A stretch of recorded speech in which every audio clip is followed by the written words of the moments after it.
Hello, my lovelies. I'm Carolyn from Eternal Soul Awakening. Happy Monday. I really hope that you guys enjoy this Monday message. What can we do, or what can I do, you do, to help Mother Nature? Like, and I Mhm. don't mean like recycle. I mean, like, Right. is it just really imagining he is hugging the earth and sending energy? And I don't know. Okay. Yes. So, this one's easy. It's right away because I've seen this one already. Um, it's like oxygen and carbon dioxide. There's a relationship there, right? So if a plant is dying, right? Let's say you have a plant on your window and it's not doing great. What do people usually do? They go over to it and they talk to it. And they don't realize like you're giving it life because it needs the carbon dioxide that you're breathing out and it's going to give you oxygen back. It's a cyclical relationship. Okay. So Mother Earth is the energy of life.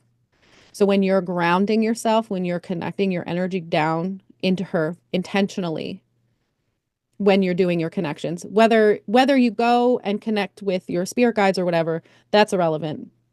As long as you're connecting down with her and you're grounding with her and you're intentionally like energetically being with her for any period of time. Because like right now, a lot of people aren't doing that.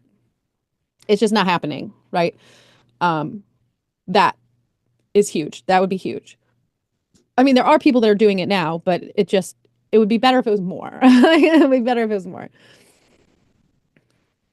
And so let's say the fires, the snows, and all kind of stuff.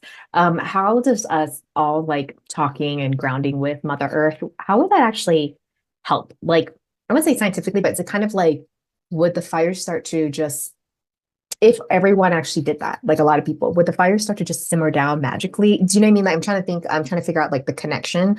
Or is it more like Well, okay, Mother Earth so needs to do what she needs to do, but maybe yeah, it'll cause it's less damage? Or so okay. The climate change, how do I say this? Okay. Climate change affects humans way more than it affects the earth, like exponentially. It feels like it's harmful to the earth because we're watching the destruction of trees. We're watching the sea level rise and, you know, uh, ruin the beaches and things like that. This has happened before. She's good. This is more of like a product of the chaos that we're experiencing and our effect on our own environment. For her, if we this is going to sound really harsh, but if we don't do anything about climate change, we're going to kill ourselves basically with it. Once we're gone, she's going to revive in whatever way she wants to. That's what's going to happen. We're like a blip on her radar. We're like such a small period of time. It's almost like a if you got lice. And so like so, I guess like if they get in your hair, they leave residue, maybe scabs. It's uncomfortable. But like you can get rid of it and then be fine. So the trees that are being destroyed are hmm, they're hooked into her physically, but it's almost like a piece of hair. That's what it is. Like it's a thing that's alive on top of the earth, just like us. We're just not attached. I mean, energetically we are, but not physically. Their trees are physically attached, like a hair follicle. So if all the trees died on the earth, that would not be good for us. We need that. She does not. She doesn't need that. She can create more of something else, maybe. She'll figure it out. Like her evolutionary path is not contingent on us. Um, our path is contingent on taking care of her on the surface. Like we need to make sure that we're doing what we need to do so that we persist. But if we go away, something else is going to pop up in our place as her creation in the universe. So I think this is something that a lot of people don't understand when you're hooking into nature, right? That's the trees, that's the birds, that's the plants, okay? That is halfway separate from Mother Earth. Like the earth itself is fine. It's the nature that we're worried about. We need that, right? So we need to stop destroying that. So if we're talking about that,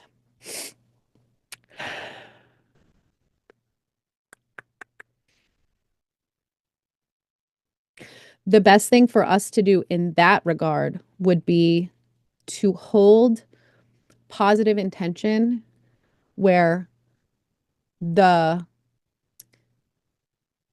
living nature is concerned as like almost like as a separate entity from Mother Earth. Because I think sometimes people wrap those two things together and it gets confusing because the intention is not specific enough, I think.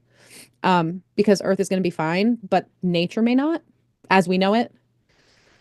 Um, so having the intention that that persists would be important, right? But I think it would be more helpful for us to do that in a way of like our experience with nature, right? Having an intention that nature is healed, healthy, and well so that we can enjoy that, right? The experience of living in pure nature without climate change, right? Doing the things like eliminating the things that are harmful, not necessarily thinking specifically what to eliminate, but visualizing a future where those things are non existent and nature is thriving. Focusing there would help. So, intentionally meditating on that, I think, while connecting in with the earth, because the earth could help. Like the energy of the earth could help with that, you know, and of course, nature itself has its own intentions. Like trees and plants and birds have their own experience that they're living out too, just like a person would. Very different. But they also have universal energy running through them as well, because they are alive, just the same as Mother Earth does. But obviously, that's in a different capacity as well because she's a planet. So her universal energy is being translated through a planetary experience. Nature is being translated through the energy of nature, depending on what it is, trees, plants, birds, whatever. And then ours is humanity, our human collective energy of source. It's all different, but it's all connected because we're all created in the same energy of the planet. And I think that might be where people are going too general with it. Let's be a little bit more specific. We don't have to think specifically trees. We don't have to think specifically ocean. We can just think the nature of the earth and envisioning that future where everything is lush and thriving and like what would that feel like to a human where nature is really thriving, right? And that's what I would say. Oh, cool. Okay. Um, I like the lice analogy. That really helped. Yeah, because Yeah, I think yeah. like a lot of people don't understand like and this is I've talked to her many times. The like our planet, our star, that we're irrelevant. Like human beings, even trees, birds, all of it is very irrelevant. Like you know, this is something I created, and if you guys kill yourselves, there's nothing I can do about that. I hope you don't. But if you do, then without the things that you're imposing on the surface, I will create something new out of that. And that's what I've heard from her. But she does love us and she wants us to do well. She's rooting for us. She wants to help. Um, and she's doing what she can, but she can't like make us stop, if that makes Yeah. sense. Like, I hope you guys enjoyed this video. Please don't forget to like and subscribe. And if you are interested in private readings, you can visit eternalsoulawakening.com.